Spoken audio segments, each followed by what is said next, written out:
And we're live. Morning thoughts, morning thoughts, morning thoughts. Shout out to the people going out to work this morning.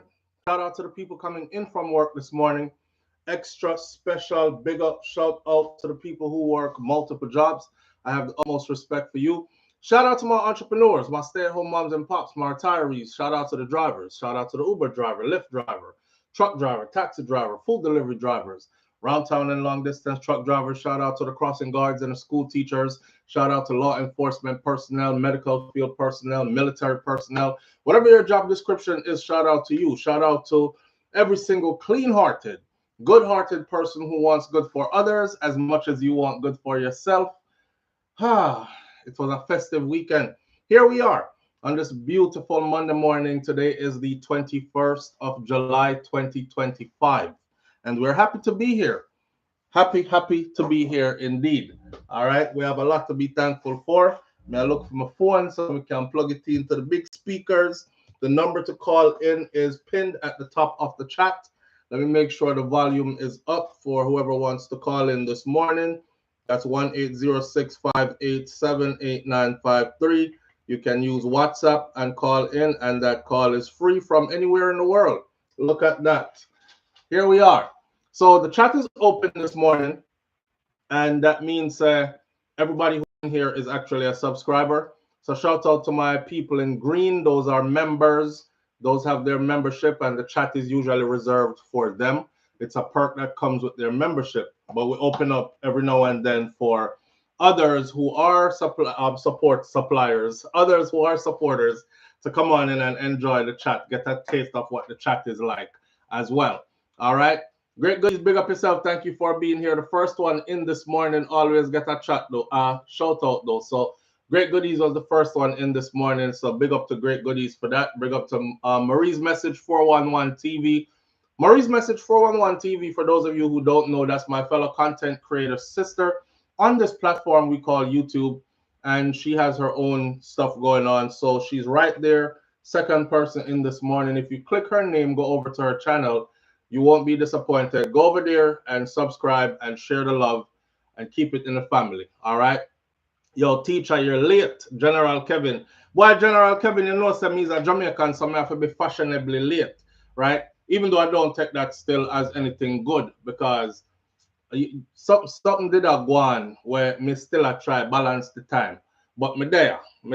All right. And I will make up back that 10 minutes on the other end when we roll with this live this morning. So 10 minutes short, may I give back your 10 minutes in content. All right. All right. There are, let me see. I said it in the video this morning. This is going to be a dancehall morning, along with other things, of course. Right. So here's what we have planned for this morning, just so you can decide if you want to stay or not. Shannon Sharpe made a snow bunny very rich, and she is now off to retire and live her best life possible. We're going to talk about that, especially the message in this and the lesson that was learned in this. We can talk about that as well. We're also going to talk about Vybz Kartel, the controversial one, Vybz Kartel, the enigma, Vybz Kartel, the legendary Vybz Kartel. Vybz Kartel, we're going to talk about Sumfest. We're going to talk about what we saw at Sumfest. We're going to talk about Vybz Kartel's performance at Sumfest. We're going to talk about Masicka, and we're going to talk about Jashi. And we're going to talk about what we saw as a big disrespect to Vybz Kartel on the Sumfest stage from somebody we did not expect it from, which was Masicka.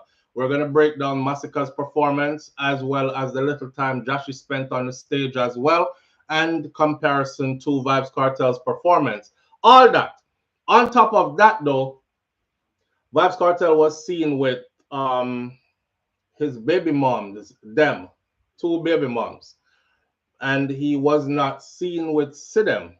So I already put out my disclaimer. I tag Kartel already and say, forgive me from now because I'm going in. If you know anything about me and how I do my content, I've always been the kind of person where I'm not really say bad things about Kartel. He's my favorite dancehall entertainer, but more than that, I championed the cause for his freedom over the years that he was incarcerated knowing that he would one day be free. And we predicted a lot of things that would be the outcome, and they have come to pass, and some of them are still coming to fruition. So this morning, I'm going to get a little bit wild when it comes to that part there. You know, I'm not really too like meddling at the man personal business, but in personal business is front page.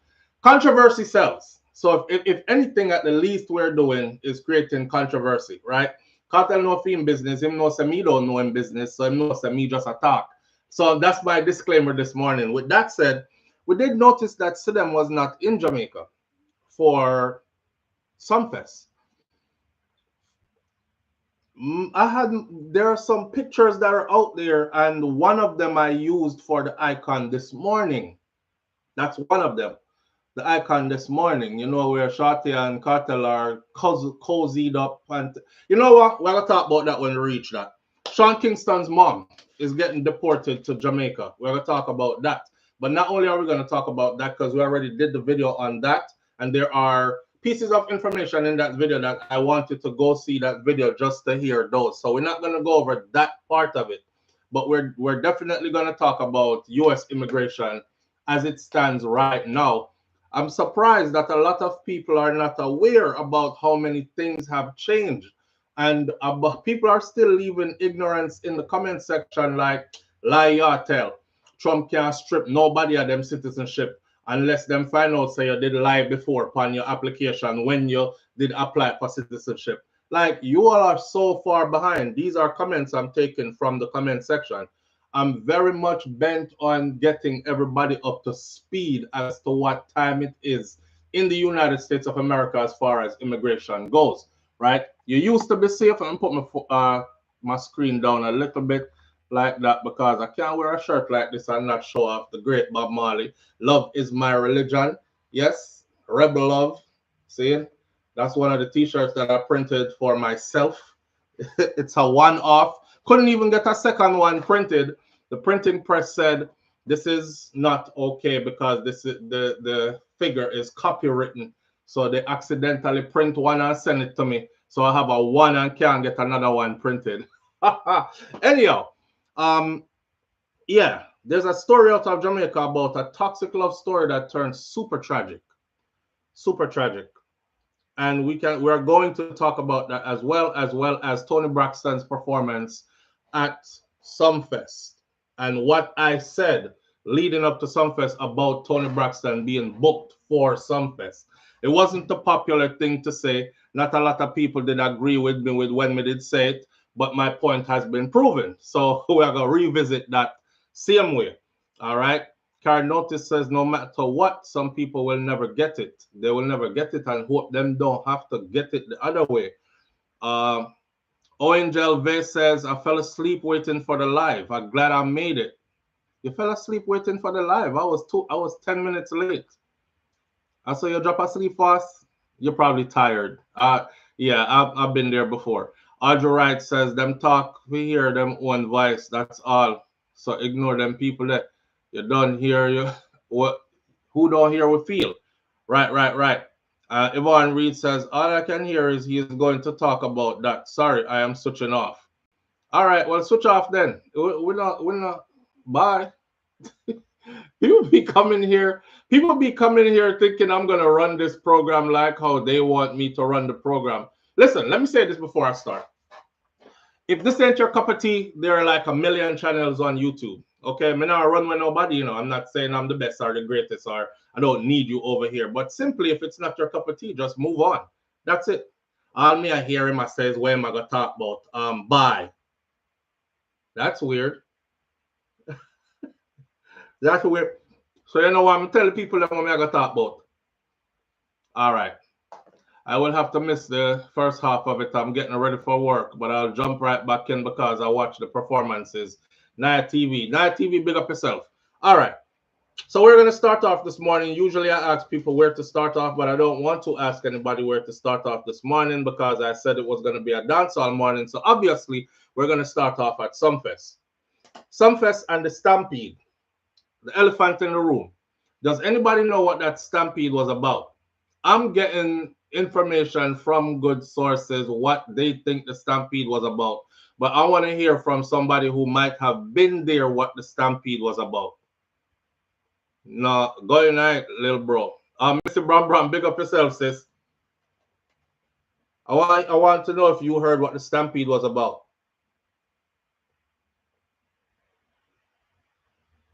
I have some mint tea in my cup this morning. Okay, so as far as the stampede goes, I heard that the stampede was about people trying to rob people in the crowd. People were trying to rob. Some couple of boy was in the crowd trying to rob people. You know, people back you up in our crowd. Like the microphone is you, you know. I'm rush up, me push up on you and say, hey, don't move. Empty your blood clot pocket. Don't move. And people freak out and start run and what if and all this, right? And everybody else. You know how we do already. One person run, the rest of we are run to car. We don't know gunshot I go fire, somebody I go get stabbed up. Yes, a bad man, something did I go on in the crowd.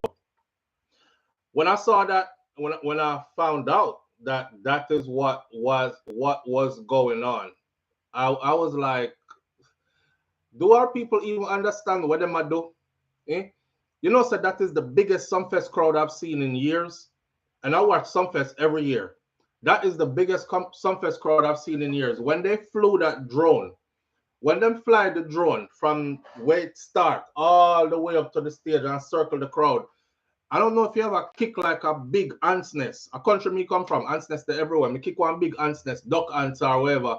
I used to see the ants them just scatter in it and to the point where it just take your vision, you just have to stare upon it because you're hypnotized. That's how Sumfest crowd looked this year. I have never seen Sumfest crowd look like that. Maybe way back when, but I've never seen Sumfest crowd look like that. So the people were out, and they were out to have fun and enjoy the festivities. And of course, always, two little dirty idiot. You know, I tell people this all the time. It's always a couple, a few that spoil it for everybody else. You know what I mean? But yeah, over 35,000 in that crowd. That crowd was huge. That crowd was huge. Downsound more than made back their money. I'm pretty sure that was straight to the bank. That crowd was friggin' huge. Did y'all see the traffic leading up to the one guy make a video where say, listen, he's a taxi driver. I saw me make my living. I shared it over the weekend. I don't know if y'all might have seen it somewhere else. He said, me's a taxi driver. I saw me make my living. But God no, I forgot to talk to the government about Vybz Kartel because every time this man come here and do any kind of show or nothing, the place pack. So till you don't have nowhere out the door for move.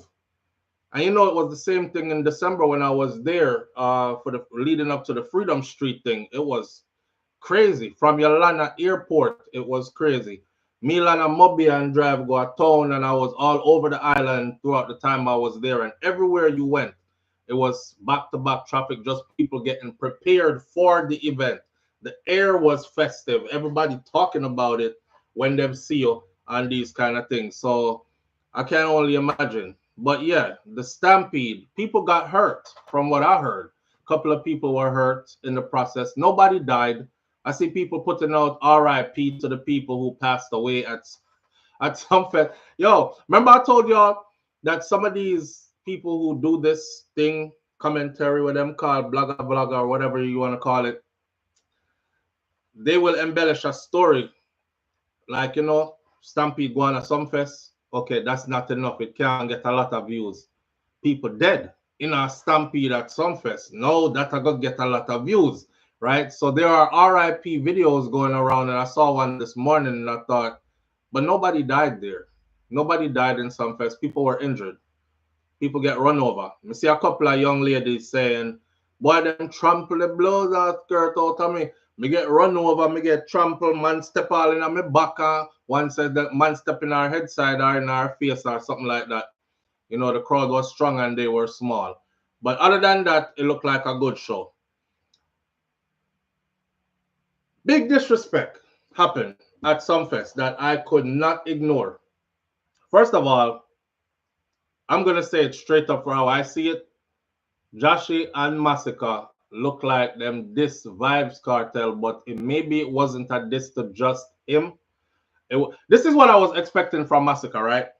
Me not expect Masicka to come out and say something like, "Cause remember, you know, in recent times, Masicka and Vybz Kartel were cool, right?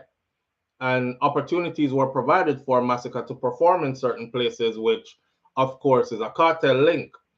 So I found it strange the way how he came out on Sumfest and then the things that were said. I would expect Masicka to come out and say something like, "Tonight is the crowning of a great man." And, you know, because that's how he was acting before. Tonight is the crowning of a great man. Definitely a well-received award. And we're here to celebrate that. But in the meantime, blam, blam, blam. I remember, you know, I'm the same person who said, probably about 2 months ago, I did a review on one of Masicka's songs. And I said, the crown is not safe. The throne is not safe. That Masicka is the future of dancehall. And he's coming for that throne. Mr. Kartel better guard the throne because young bloods out here getting to it. And Masicka is very much on his way. He's not there yet in my eyes, but he's definitely on his way. So I'm gonna give the man him respect before. And I like me, I'm one of the people who say, when I like them artists there. You know, some people who just like one particular artist and then every conversation is that artist must be the best out of everything and every song him ever do was good and all this. I'm not that guy. I'm not that guy. I give respect where respect is due. And Masicka is leading the genre. But that disrespect there at Sumfest was very surprising. He came out and said he will not be performing at any more Sumfest. This will be his last one. Because he can't take the styling thing. So I was figuring maybe them style him up backstage, you know, rearrange his slot. So he has to go on before him did expected to go on. Probably never get enough rehearsal time. I don't know what them business is back at the stage. The man say him get style up. But when he's in the venue on a night that Vybz Kartel is going to be crowned the king of dancehall, and you take the stage and you say, you, me are the baddest in ya. Me are the baddest artist in ya, so. I don't know. You weren't. You weren't though. You can't proclaim badness on the stage where the man about to be crowned. You know what I mean? You could have gave respect in some other way. Josh, you know, when Masicka called up Josh, how I knew something was off before Nuffy even said what he said, because Nuffy took to social media after that, which confirmed what I was thinking, that something went wrong somewhere. Nuffy, we're gonna play a Nuffy video in a minute, but Joshie came out, Joshie said something like, me here, so them might give a crown round here or something like that, but me don't know what that about. Or, you know, like, I'm like, what? Me here, so them might give a crown round here, like, me don't know what that about. Or, I'm like, why he on the stage? You're here, so them might give a crown. Vybz Kartel get crowned tonight. Everybody knows say he's getting crowned tonight. So for you to take the stage and be like, yeah, man, me here, so them might give a crown round here, it's like, you don't respect who is about to get crowned. You know what I mean? And then he looked at Masicka and said something about none of them in no bad, not even bad like your shoes lace. None of them in no bad, not even bad like your shoes lace. And I was like, what? Is Kartel there? Am I watching the right show? You know, a lot of people should be glad that some people changed. Let me not go around it and talk. Enough people should have glad that Vybz Kartel changed. Him just a whole of vibes now, and you know, whole of reverence and being a good person. Cause in all, everybody else is responding like, yo, this is a big disrespect. And what happened now? We trying to figure out what happened. And of course, Nuffy come out and said some things, but Vybz Kartel himself, him just basically brush it off like, you know, can't please everybody, make money and be happy and something else or whatever him say. He's not really into it. But if I did one time, gone, you see, you know when you trying to be good, but people feel like say your badness shrivel up, and them alone lack badness now. I didn't like when Masicka come out and stood on the stage and said something like, not something like, he said these exact words. You know, want nobody play with him or something. He said this exact thing right here. I shoot people in them face when I shoot people in them face out there. So here we go again with the bullshit. Here we go again with the artist that swears he's a bad man, he's a gunman, he's a killer, and he wants the world to know that this is what he is. How many times have we seen this go wrong? You know what I'm saying? Where are you going with this? Shoot people in them face something, especially when there's obvious tension. And then Joshy said something, and then him answer, Masicka answer it and say, we are gonna kill them in a real life. The man never say we are gonna kill them lyrically. Him never say be a success we are gonna accomplish and kill them, kill bad mind. Him never say, him say we are gonna kill them in a real life. The space change, you know. You have to pay attention to what just went on with Joshy not too long ago. You know what I mean? Joshy losing brother behind some foolishness, you know. Joshy career slow up big time behind some foolishness, you know. Joshy was on the trajectory to be one of the next big thing. I don't know if Joshy don't realize the theme thing does fall back way back down here. So what I've noticed about a lot of Jamaican artists is their egos are super inflated. You can't tell them nothing. If them fly out 2 times already, or them book 2 big show already, them are the man, and you can't tell them nothing. And of course, them have a bag of yes man, hot foot ghetto youth around them who ain't got much already anyways and are enticed by what they are earning. So them take to them, and them will do anything to be around them, you know what I mean? That's why you always hear them talk about, yo, me have a couple of dogs, so we eat your food, you know, send man come do this and do that, because yeah, them will probably do that. But that rhetoric, that friggin' line of conversation right there, I've had this talk on this channel before. It never end good. It never end good, and it's a dangerous something. I shoot people in them face. Masicka, you're a killer. You shoot people in them face in a real life. Who you shooting at them face in a real life, bro? Because here what? Where we went wrong, because we follow every rotted thing where America do, you see? So when time the rapper them start rap about murdering people, we start singing our song about murdering people too. We have murdered people from a long time. Beanie Man. Man a bad man, wicked man, no take man for toy. With me Glock in a me and mark, kill and destroy. Me murder your mama, make your papa start cry. That's an old song from way back when.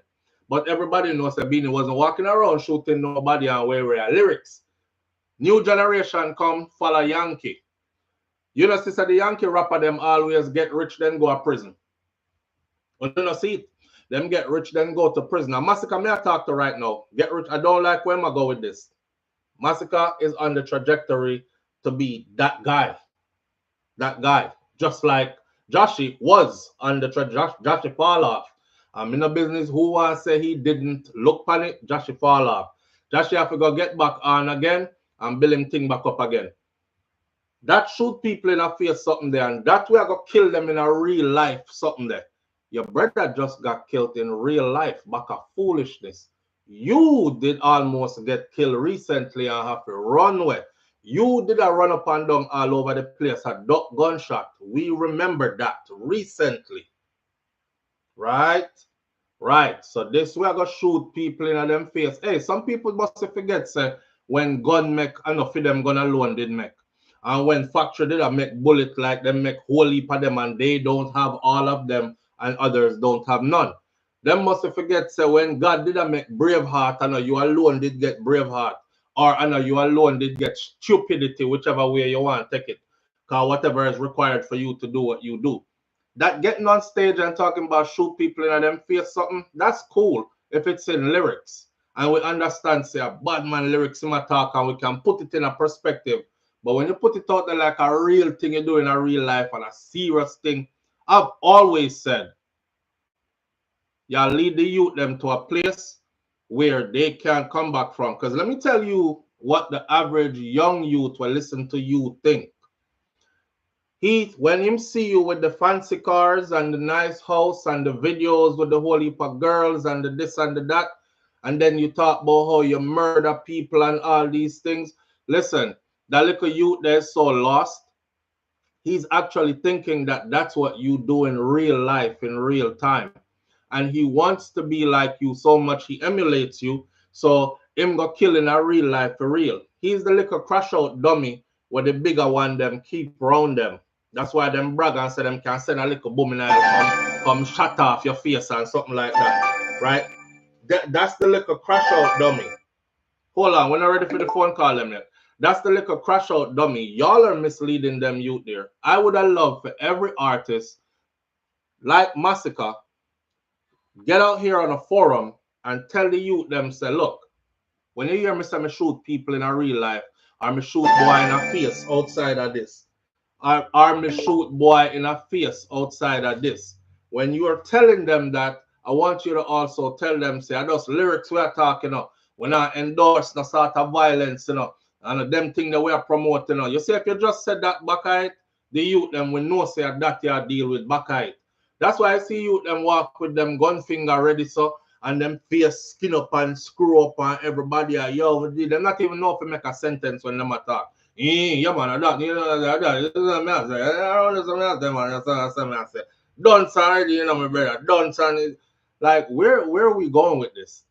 Where are we going with this? So there's Joshie and Masicka up on the stage. Joshie, I mean, not even want to talk about Joshie. Joshie look like him never booked for the show and a Masicka call him up there. Me never seen him on the lineup, so I'm pretty sure he wasn't booked, but he might have been and I didn't see it. So may I leave room for escape when me say. But you get called up there and that you come with, I guess you were happy that Masicka called you up there, so you have to pay him back by buying out theme war, whatever he's going on with. Y'all have to be careful on the move, you know. Be careful on the move.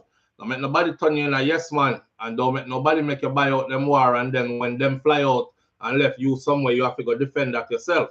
Right? Dangerous game you're playing. Joshie, me said I'm gonna give a crown around here or something like that. I don't know, but not even your shoes laced, them no better than. Masicka proclaims himself the baddest. The baddest one in attendance at Sumfest, that's as an artist. The baddest. All right. I looked at this two ways. At first I said, Alkaline said he is the youngest and the baddest. Alkaline then came back and said, him not the youngest no more, but him definitely still is the baddest. This bolsters my argument. As a dancehall enthusiast and a lover of our culture, I embrace every part of the culture, right? From toasting to where we then know, to the clash scene, to the girls them where do the X-rated dancing, to the groups of guys that dance as well, and all these things. Every element of the culture, I love it. If you're the baddest, prove it. Because dancehall always been like that. Ninja Man couldn't get away with saying he was the baddest. Him did have to clash it out. Bounty Killer couldn't get away with saying he's the baddest. Him did have to clash it out. The Great Beanie Man couldn't get away with saying he's the baddest. Him did have to clash it out. You could go back and name after name after name who did have to clash it out. To walk around and brag about you are the baddest. So didn't I say this recently? I said the clash I want to see is Masicka and the Vendetta boss, Alkaline. Masicka and Alkaline. Because Masicka shoot after Alkaline in the past. Alkaline didn't respond except for saying, him not up on my level. Like, you know, him little bit, him down here so and me up here so. Like, build up yourself first. Get somewhere first. Get something going for yourself first. Well, Masicka did just that. Him build up himself. He's way up here now. He's way up here now to the point where I don't know if it's getting to his head. Now him feel like say him at the bodies. Or no, there's nothing wrong with being confident. If you don't tell yourself every day that you're the greatest, you will never become the greatest. It's kind of like Noah Lyles telling himself he's the best, he's the greatest. I mean, you know, them start run left Noah now. That's another conversation to be had. But you have to be well confident in yourself, I'm saying. But prove it. You haven't proven it. You can say it, and that's respected, but we want you to prove it. We want Alkaline to come prove it. We want Masicka to come prove it. We want Masicka and Alkaline who are claiming that they are the baddest to prove it. I thought that's what that was about until me realized that that was actually shade at Kartel. Kosi, how are you doing, babe? Eh?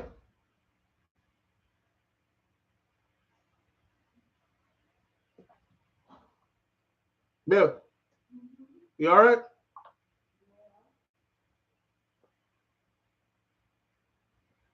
Come here.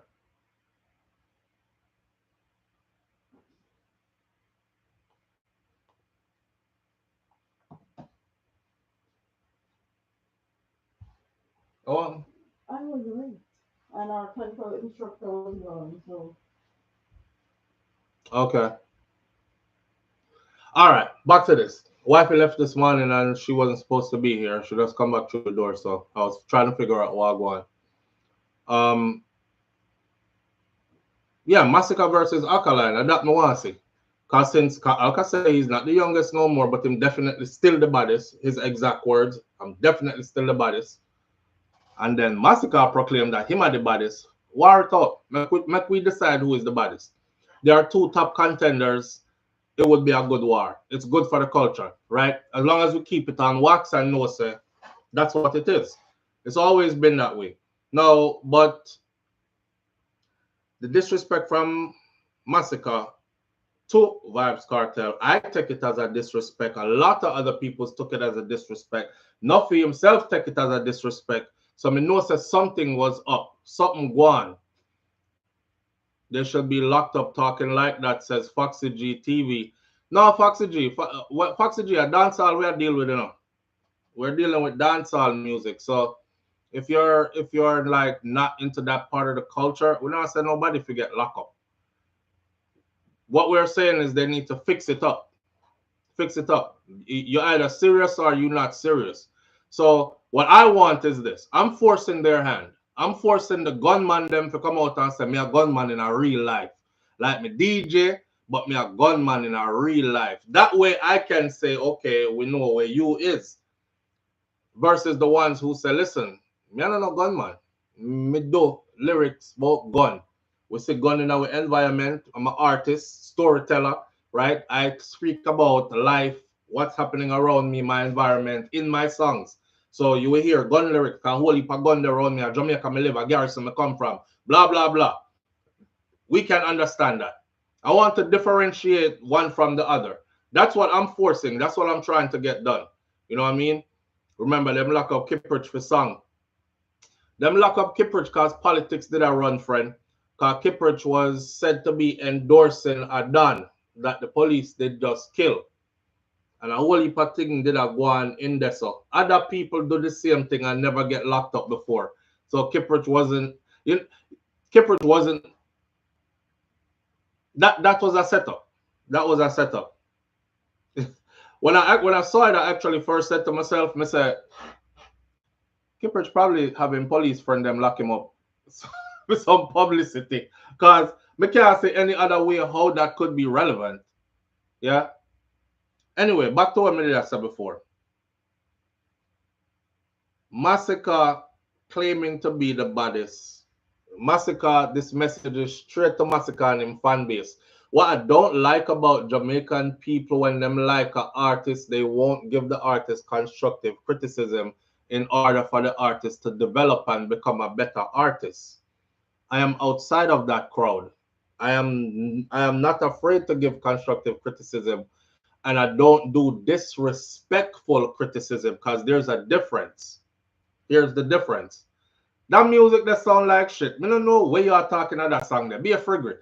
Yo, that's for that. Me not like the production. Me not like nothing about it. Okay, you could have done better than that, right? Here's constructive criticism. Boy, your voice was muffled in that song. We couldn't even make out what the words of the song was. So how about you speak with more clarity or sing with more clarity? Because when people can understand the words in a song, they tend to gravitate towards the song more because them learn the song words and they can sing it back. There's a difference, right? So we do constructive criticism in order for the artist to grow. We used to do the reviews where back in the day, Alkaline just got started, and we used to say that's a good artist because you can hear it on CD that he was a good artist, recorded music. But when we saw him perform, I was like, damn, he has stage fright. Him look like him have stage fright. Him look like he's very uncomfortable up there. He's not interacting with the audience. Him stand up in a one place, him sing him song, and him leave the stage. I said, hopefully over the years, things will get better where him start use up the stage and all that. A whole heap of suck your mother and the man do what him want do. Years later, he said exactly what I was saying that I was seeing. He was just getting started and him did have some nervousness to him and all these other things. Now, he's not that nervous anymore. No, him out there. No, he's established. No, him go out there and him own the stage. Him use up the stage. Him interact with him fans. Him do him song them. Now he looks like, but remember, I also used to say back then, he's a young artist, so you have to give him time to grow. Because it's just like riding a bike. It's not today you pick up the bike, you can do a wheelie and stand up a handlebar and do tricks and all that. That take time. That take falling down. That take mistakes and then correcting those mistakes and more practice and all these things. So over time, hopefully he'll be a better artist. Years later, look on him now. He's a good artist. That's constructive criticism. So we're not there here to tear down nobody. We want to see all of them do really, really well, not just in a Jamaica, but on the world stage because it makes us look good. But we have to remember that these are the people that actually represents us globally. Because music goes everywhere. And it look like the artists them are go everywhere too. So we don't want to send the worst of the worst everywhere. With that said, let's talk about Masicka's performance. Because Masicka said him are the best. And some people are talking about why not have catalog. Masicka, stop. Stop, bro. Stop. You have to go learn to perform. Yeah, you have to learn to perform. If you dig up back my video them, I think this was around 2016. What year did Masicka perform at Best of the Best in Miami? Probably about 2016 or 2017. One of them two there. Me walk out for Masicka performance that year. You see how far we're at now? We're in 2025. I tell you, say a long time I follow all this. 2016 or 2017. I remember because I was there with Shakira and she did want to see Spice perform. And we actually turned back and go back for Spice performance so she could see it. But we didn't ready for go on my yard. Because Masicka came out on the stage. It looked like he was too high. I don't know, somebody must have given him some good weed and it just dumb him out because that happened sometime. Or he was drunk or him did scared or he was just mumbling through the song them. And I walked out. After he got to like the third or fourth song, I was like, yeah, what happened to him? Like somebody take him off my stage, please, and go coach him. Sumfest. I've been watching him performance over the years. It's gotten way better, and I've said that. But I don't know what happened at Sumfest. And I made sure I watched the whole thing because I want to know if I had the same band and the same sound system that other people had. It's the same band and the same sound system. So everybody else can sound clear and you sound so muffled, right? This one bagger, when you start the song and then you're going where you start race, even my kids were here. And my kids them were big, right? I talk about the big boys them, 18, 17-year-old. Them come out when we watch it on the TV in our living room. And two of them came out at the same different times.